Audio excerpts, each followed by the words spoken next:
हमारे channel special classes math and physics में। दोस्तों आज हम क्लास 12th की फिजिक्स और उसका लेसन है वैद्युत चालन, इलेक्ट्रिक कंडक्शन, इसके बारे में चर्चा करेंगे। इसमें विस्तृत आपको जानकारी देंगे। इसमें जो पॉइंट आज हम चर्चा करने जा रहे हैं वो 10 पॉइंट हैं। उनको पहले हम आपको बता दे रहे हैं कौन कौन से पॉइंट हैं, उसके बाद उनके बारे में हम आपको बताएंगे। पहला पॉइंट है हमारा वैद्युत धारा, इलेक्ट्रिक करंट। इलेक्ट्रिक करंट क्या होती है, राइट? देखिए, अगर कोई हमारे पास कोई चालक है, कोई तार है या कोई परिपथ है, तो जब उसमें आवेश जाता है, आवेश फ्लो होता है, तो आवेश के फ्लो होने को ही हम करंट कहते हैं।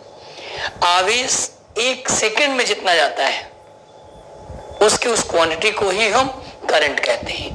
देखिए दोस्तों, करंट को हम आई से लिखते हैं। आई बराबर होता है Q अपॉन T, राइट? अब यहां से इसकी हम डेफिनेशन बनाएंगे। करंट क्या है? किसी भी परिपथ में अगर कुछ अपॉन में लिखा है उसे बोलते हैं एकांक, यूनिट। अपॉन में टाइम है तो एकांक टाइम यानी कि यूनिट टाइम यानी कि एकांक समय। तो वैद्युत धारा क्या होगी? किसी भी परिपथ में एकांक समय में प्रवाहित आवेश को वैद्युत धारा कहते हैं। इसे I से प्रदर्शित करते हैं। I equal to Q by T। इसकी यूनिट दोस्तों, एक चीज हमने आपको पहले भी बताया था, आज फिर हम आपको बता रहे हैं। आप फार्मूला याद करिए, फार्मूला याद रहेगा, उससे आप उसके डेफिनेशन बना लेंगे, उसकी आप यूनिट निकाल लेंगे और उसके न्यूमेरिकल हल कर लेंगे। देखिए, I इक्वल टू होता है Q अपॉन T। Q क्या है? चार्ज, और चार्ज की यूनिट क्या होती है? कूलाम। तो ऊपर आ गया कूलाम और नीचे समय की यूनिट क्या होती है? सेकेंड। तो इसकी यूनिट आ गई कूलाम पर सेकेंड, या इसी की दूसरी यूनिट होती है, इसको याद कर लीजिए, एम्पियर। ओके दोस्तों, तो पहला पॉइंट हमारा था वैद्युत धारा, इलेक्ट्रिक करंट। ये आपको समझ में आ गया। ये कैसी क्वांटिटी है? ये अदिश राशि है।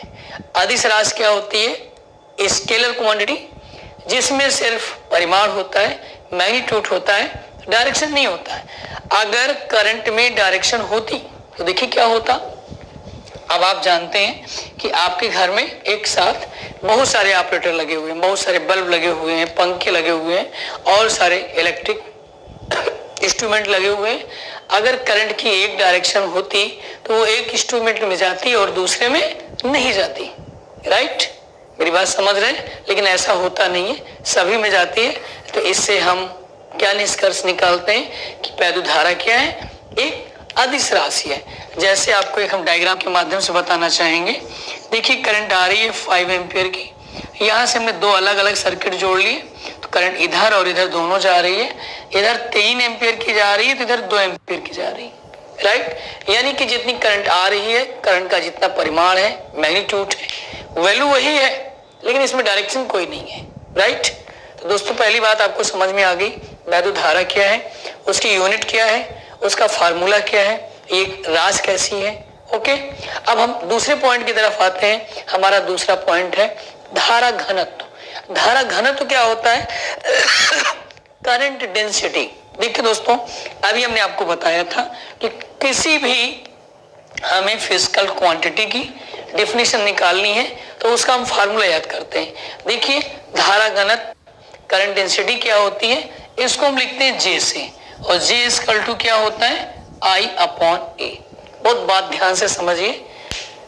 धारा घनत्व, करंट डेंसिटी को हम J से लिखते हैं। J equal to I upon A। I क्या है? करंट, और A क्या है? एरिया, क्षेत्रफल। कोई चीज नीचे लिखी हो, अपॉन में लिखी हो, तो उसे बोलते हैं यूनिट। तो यूनिट एरिया में किसी भी सर्किट के, किसी भी तार के यूनिट एरिया में जो करंट जाती है उसे क्या कहते हैं? करंट डेंसिटी, धारा घनत्व। धारा घनत्व क्या है? किसी परिपथ के एकांक क्षेत्रफल में बहने वाली धारा को धारा घनत्व कहते हैं। फिर से सुनिए, बटे का मतलब एकांक, बटे में ए है, तो एकांक क्षेत्रफल में बहने वाली धारा को धारा घनत्व कहते हैं। इसे J से प्रदर्शित करते हैं। इसकी यूनिट क्या होगी? यहाँ से यूनिट निकालिए। I की क्या हो गई? एम्पियर, और ए एरिया का क्या हो गई? Metre square. एम्पियर पर मीटर स्क्वायर। और दोस्तों ये कैसी राशि है, ये वेक्टर क्वांटिटी है, सदिश राशि। ओके, तो 2 पॉइंट आपको समझ में आ गए। पहला पॉइंट वैद्युत धारा क्या है, किसी भी वैद्युत परिपथ में एकांक समय में बहने वाले आवेश को वैद्युत धारा कहते हैं। दूसरा धारा घनत्व क्या है, किसी परिपथ के अनुप्रस्थ काट के एकांक क्षेत्रफल से गुजरने वाली धारा को धारा घनत्व कहते हैं। आपके 2 पॉइंट हो गए। तीसरा पॉइंट अनुगमन वेग, जिसे हम कहते हैं डेप्थ वेलोसिटी। देखिए दोस्तों तीसरा पॉइंट हमारा क्या है, अनुगमन वेग। अनुगमन वेग, अब देखिए अनुगमन वेग क्या होता है, डेप्थ वेलोसिटी क्या होती है। देखिए जैसे हमारे पास ये वायर है, राइट, इस वायर के सिरों को अगर हम बैटरी से जोड़ दें, बैटरी में जानते हैं एक सिरा प्लस होता है और एक सिरा माइनस होता है। तो अगर हम किसी वायर, जैसे मान लीजिए वायर है ए और बी, इसके इन सिरों को हम बैटरी से प्लस और माइनस से जोड़ दें तो आप जानते हैं इसमें इलेक्ट्रिक फील्ड उत्पन्न हो जाएगी, वैद्युत क्षेत्र, और उसकी डायरेक्शन किधर होगी, प्लस से माइनस की। और तार में आप जानते हैं कि तार में क्या होते हैं, फ्री इलेक्ट्रॉन होते हैं, मुक्त इलेक्ट्रॉन, जिससे करंट बहती है। तो जब वैद्युत क्षेत्र में ये मुक्त इलेक्ट्रॉन होंगे, मुक्त इलेक्ट्रॉन यानी जिन पे चार्ज है निगेटिव का, तो उन पे फोर्स लगेगा, और जो फोर्स लगेगा उसकी डायरेक्शन क्या होगी, इलेक्ट्रिक फील्ड की अपोजिट डायरेक्शन में। दोस्तों हम आपको बता चुके हैं पहले लेसन में कि जब किसी वैद्युत क्षेत्र में कोई आवेशी चार्ज होता है तो उस पर बल लगता है, फोर्स लगता है। अगर चार्ज प्लस का है तो इलेक्ट्रिक फील्ड की डायरेक्शन में लगता है, और अगर चार्ज माइनस का है तो इलेक्ट्रिक फील्ड के अपोजिट लगता है। ओके दोस्तों, ये इलेक्ट्रॉन है, इलेक्ट्रॉन पे चार्ज माइनस में होता है, तो इसमें जो फोर्स लगेगा वो किधर लगेगा, इलेक्ट्रिक फील्ड की अपोजिट डायरेक्शन में। ओके, तो जब इलेक्ट्रॉन पे फोर्स लगता है तो वो चलने लगते हैं, और जब ये चलते हैं तो अपने आयनों से दूसरे परमाणुओं से टकराते हैं, और टकराने के बाद इनका वेग फिर क्या होता है, 0 हो जाता है, राइट। तो सभी इलेक्ट्रॉनों के चलने के औसत वेग को अनुगमन वेग कहते हैं। अब आप फिर से एक बात समझ लीजिए, अनुगमन वेग क्या है, डेप्थ वेलोसिटी क्या है। जब किसी तार के सिरों को एसी बैटरी से जोड़ा जाता है तो उसके सिरों के बीच वैद्युत क्षेत्र उत्पन्न हो जाता है, जिसके कारण उसमें उपस्थित मुक्त इलेक्ट्रॉनों पर बल लगता है, और वे इलेक्ट्रॉन वैद्युत क्षेत्र की विपरीत दिशा में तार की लंबाई में चलने लगते हैं। सभी इलेक्ट्रॉनों के चलने के औसत वेग को अनुगमन वेग कहते हैं। ओके दोस्तों, और इसे वीडी से प्रदर्शित करते हैं, स्मॉल वी के साथ स्मॉल डी। ओके दोस्तों, तो आपकी ये 3 हेडिंग हो गई। चौथी हेडिंग वैद्युत धारा आई और अनुगमन वेग वीडी में क्या रिलेशन है।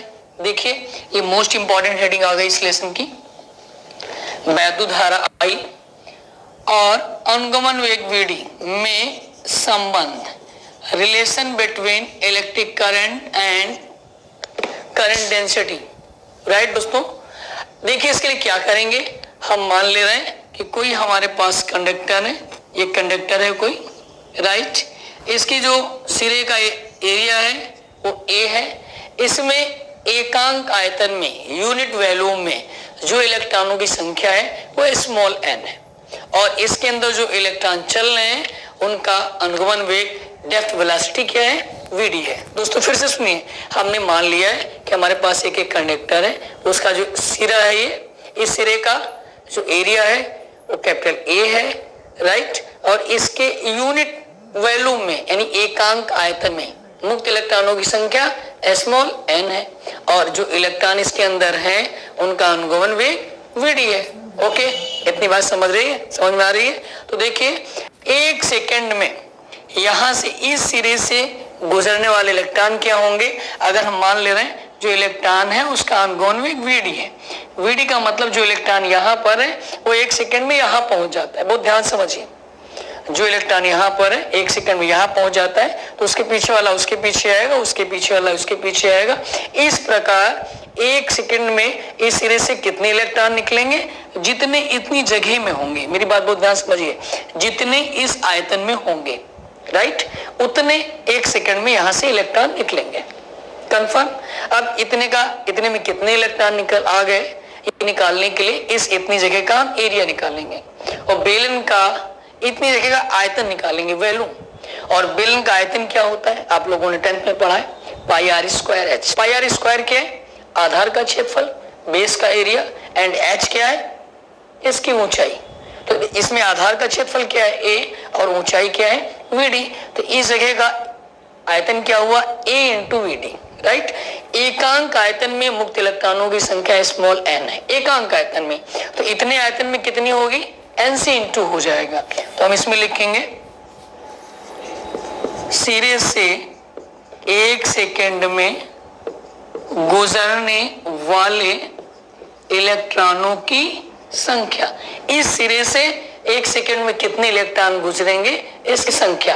और इसकी संख्या के लिए हम क्या करेंगे, अभी हम आपको बता रहे थे, हमने मान रखा है कि इसका एरिया ए है, इसके एकांक आयतन में मुक्त इलेक्ट्रॉनों की संख्या एन है, और इलेक्ट्रॉनों का अनुगमन वेग वीडी है। तो 1 सेकेंड में यहां से यहां तक जितने इलेक्ट्रॉन होंगे वही इस जगह से, इस सिरे से गुजरेंगे। तो इतनी जगह में कितने आयतन होंगे, इसके लिए इसका आयतन निकालेंगे। इसका आयतन क्या होगा, आधार का क्षेत्रफल ए इंटू ऊंचाई वीडी, ये आयतन आ गया। और इसके एकांक आयतन में मुक्त इलेक्ट्रॉनों की संख्या कितनी है, एन। तो इस सिरे से 1 सेकेंड में गुजरने वाले, सिरे से 1 सेकेंड में गुजरने वाले इलेक्ट्रॉनों की संख्या बराबर एन ए वीडी। ओके दोस्तों, ये 1 सेकेंड की है। तो अगर 2 सेकेंड होगा तो इसका डबल हो जाएगा, 3 सेकेंड होगा तो इसका 3 गुना हो जाएगा। अगर टी सेकेंड हो, सिरे से टी सेकेंड में गुजरने वाले इलेक्ट्रॉनों की संख्या, तो इसमें टी से इंटू हो जाएगा, N A V D into T, कि टी सेकेंड में इतने इलेक्ट्रॉन गुजरते हैं।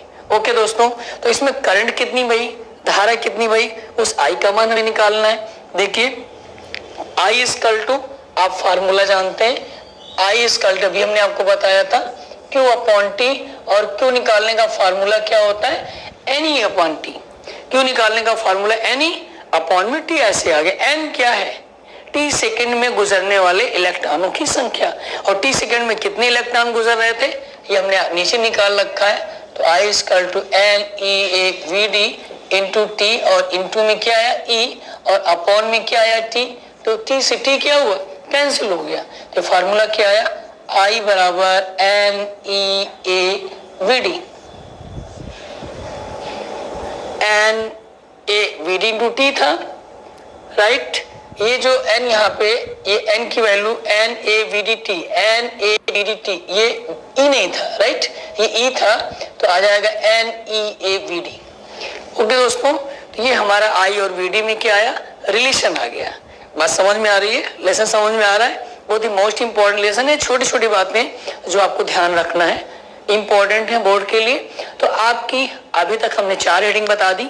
5वीं हेडिंग क्या होती है, वैद्युत प्रतिरोध, जिसे हम इंग्लिश में कहते हैं इलेक्ट्रिक रेजिस्टेंस। देखिए अगला पॉइंट,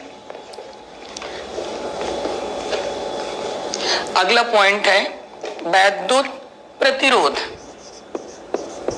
वैद्युत प्रतिरोध, वैद्युत प्रतिरोध जिसे इंग्लिश में क्या कहते हैं, इलेक्ट्रिक रेजिस्टेंस। अब देखिए वैद्युत प्रतिरोध क्या होता है, फिर इसके लिए आप फार्मूला याद रखिए। वैद्युत प्रतिरोध, किसी भी धातु का वैद्युत प्रतिरोध R बराबर होता है V अपॉन I। अर्थात किसी तार के सिरों पर लगाया गया विभव और उसमें बहने वाली धारा के अनुपात को उसका वैद्युत प्रतिरोध कहते हैं। फिर से सुनिए, किसी तार के सिरों पर लगाया गया विभव, V का मतलब विभव, और उसमें बहने वाली धारा के अनुपात को उसका क्या कहते हैं, वैद्युत प्रतिरोध कहते हैं। और इसकी यूनिट क्या होती है, ओम होती है, और दूसरी यूनिट क्या होगी, वोल्ट पर सेकेंड। इसकी एक यूनिट होगी वोल्ट पर सेकेंड, और दूसरी यूनिट क्या होगी, ओम। ये इसका सिंबल है ओम का। ओके दोस्तों, तो आपको वैद्युत प्रतिरोध भी समझ में आ गया, राइट। ये नंबर 5 था। नंबर 6 क्या है, ओम का नियम, मोस्ट इंपॉर्टेंट 2020। ओम का नियम क्या है, ये आपने 10th में भी पढ़ा होगा। ओम का नियम क्या है कि अगर कोई हमारे पास चालक है, जैसे हमने मान लिया कोई कंडक्टर है, इस कंडक्टर की भौतिक अवस्थाओं में कोई चेंज ना हो। भौतिक अवस्थाएं क्या है, भौतिक वो होता है जो हमें आंख से दिखता है या स्पर्श करने से पता चलता है, और रासायनिक वो होता है जो दिखता नहीं। तो भौतिक परिवर्तन ना हो। भौतिक परिवर्तन क्या है, इसकी लंबाई, इसकी मोटाई और इसका ताप। राइट। तो यदि किसी चालक की भौतिक अवस्थाओं में कोई परिवर्तन न हो तो इसके सिरों पर लगाया गया विभव इसमें बहने वाली धारा के अनुक्रमानुपाती होता है। अर्थात जैसे जैसे विभव का मान बढ़ाएंगे वैसे वैसे इसकी धारा का मान भी क्या होगा, बढ़ेगा। देखिए अगला पॉइंट आपका है ओम्स लॉ, ओम का नियम। ओम का नियम, और ओम का नियम क्या याद रखना है, किसी चालक तार की सिरों पर लगाया गया विभव उसमें बहने वाली धारा के अनुक्रमानुपाती होता है। V अनुक्रमानुपाती I। फिजिक्स में आप जानते हैं अनुक्रमानुपाती का निशान हटाते हैं, बराबर आता है, नियतांक आता है R इंटू I। इसी R को ही क्या कहते हैं, ओम नियतांक कहते हैं, राइट। इसी R को ही ओम नियतांक कहते हैं, ओके। और इसे इसी धातु का वैद्युत प्रतिरोध भी कहते हैं। अब देखिए इसके लिए अगर हम ग्राफ खींचें V और I के मानों का, देखिए V के मान हम लेते जाएं, I का मान जो मिलता जाएगा, दोनों के बीच में ग्राफ खींचें तो एक ही सीधी लाइन आती है। ये इंपॉर्टेंट है, अगर सीधी लाइन नहीं आएगी तो इसका मतलब वो ओम के नियम का पालन नहीं करता है। मेरी बात समझ रहे हैं? तो ये आपका ओम्स लॉ हो गया। अब इसी में हम अगला आते हैं, हमारा 7वां पॉइंट है विशिष्ट प्रतिरोध, मोस्ट इंपॉर्टेंट। विशिष्ट प्रतिरोध क्या है, देखिए विशिष्ट प्रतिरोध जिसे कहते हैं स्पेसिफिक रेजिस्टेंस, विशिष्ट प्रतिरोध, विशिष्ट प्रतिरोध जिसे हम क्या कहते हैं, स्पेसिफिक रेजिस्टेंस। देखिए अब विशिष्ट प्रतिरोध हम कैसे निकालें, इसके लिए अब आपको 2-3 बातें समझनी होंगी। जैसे जो आपका रेजिस्टेंस होता है, आर होता है, ये लंबाई के अनुक्रमानुपाती होता है कि अगर लंबाई हम बढ़ाते जाएं तो उसका प्रतिरोध भी क्या होता है, बढ़ता जाता है। दूसरी बात, अगर हम क्षेत्रफल बढ़ाते जाएं तो प्रतिरोध क्या होता है, घटता है। यानी कि प्रतिरोध क्षेत्रफल के व्युत्क्रमानुपाती होता है।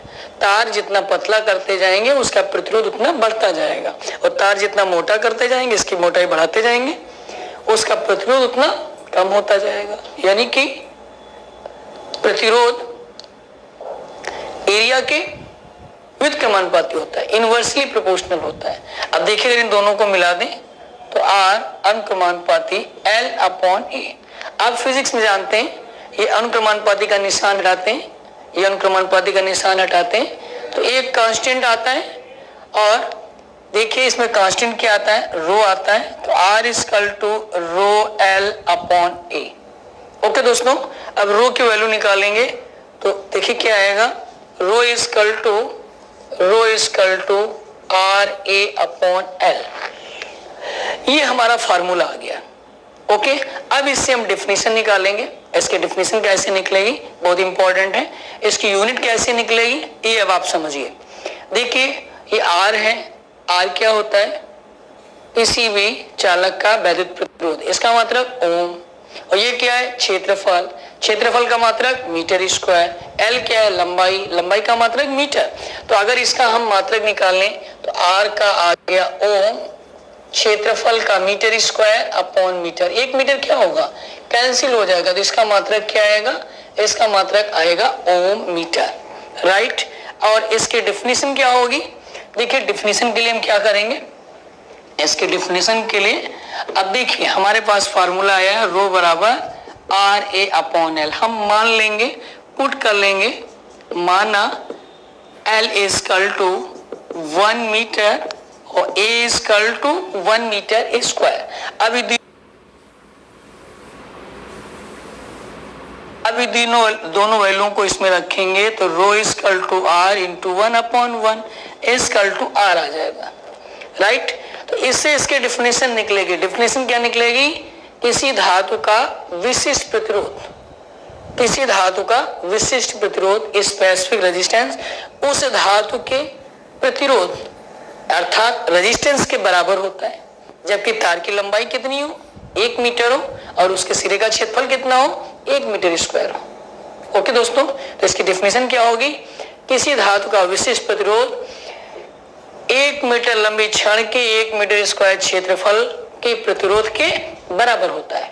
इसे हम कहते हैं विशिष्ट प्रतिरोध। ओके दोस्तों, अब इसी में अगली हेडिंग हमारी आती है विशिष्ट चालकता, स्पेसिफिक कंडक्टेंस। विशिष्ट चालकता क्या है? विशिष्ट प्रतिरोध के व्युत्क्रम को विशिष्ट चालकता कहते हैं। देखिए, विशिष्ट चालकता को हम किससे लिखते हैं? विशिष्ट चालकता होती है सिग्मा। विशिष्ट चालकता, विशिष्ट चालकता मतलब स्पेसिफिक कंडक्टेंस, इसे हम लिखते हैं सिग्मा से, और सिग्मा इक्वल टू होता है 1/ρ। इससे इसकी डेफिनेशन निकालिए। किसी धातु की विशिष्ट चालकता उस धातु के विशिष्ट प्रतिरोध के व्युत्क्रम के बराबर होती है, और इसकी यूनिट क्या होगी? जो उसकी यूनिट थी वो नीचे आएगी, ओम मीटर। तो इसकी यूनिट क्या आएगी? ओम की पावर -1 और मीटर की पावर -1। ओके दोस्तों, तो आपको ये विशिष्ट चालकता भी समझ में आ गई होगी। अगली हेडिंग है अनओमी परिपथ। अनओमी परिपथ क्या है? जैसा इसका नाम है, जो परिपथ ओम के नियम को पालन नहीं करते। अनओमी परिपथ, अनओमी परिपथ। अनओमी परिपथ क्या होते हैं? वे परिपथ जो ओम के नियम का पालन नहीं करते, उन्हें हम अनोमी परिपथ कहते हैं। और इसमें दो आते हैं, इंपॉर्टेंट है, याद रखना, एग्जाम में इसके एग्जाम्पल पूछे जाते हैं। नंबर 1 टार्च का बल्ब, और दूसरा डायोड वाल्व, डायोड वाल्व। तो ये दोनों पॉइंट याद रखिएगा। तो दोस्तों, आज हमने इस लेसन का आपको 70% आज समझा दिया। अब आप इसको समझिएगा, अच्छे से तैयार करिएगा। अगर इसमें कोई कंफ्यूजन है तो आप मुझे कमेंट करिएगा, मैं आपको दोबारा बताऊंगा। इसमें 30% और बचा है, तो हम कोशिश करेंगे कि आज ही 4-6 घंटे में आपको वो भी मिल जाएगा। तो पूरा लेसन आपका कंप्लीट हो जाएगा, फिर इसके आपको न्यूमेरिकल बताएंगे। दोस्तों, लास्ट में सिर्फ हम आपसे इतना कहना चाहेंगे कि अगर हमारा समझाया हुआ आपको समझ में आ रहा है, आपको फिजिक्स आने लगी है, तो आप हमारे चैनल को सब्सक्राइब करिए, अपने दोस्तों को शेयर करिए, हमारे वीडियो को लाइक करिए, और अधिक से अधिक अपने दोस्तों को हमारे चैनल से जोड़िए। तो ओके दोस्तों, आज के लिए सिर्फ इतना। Okay, thanks.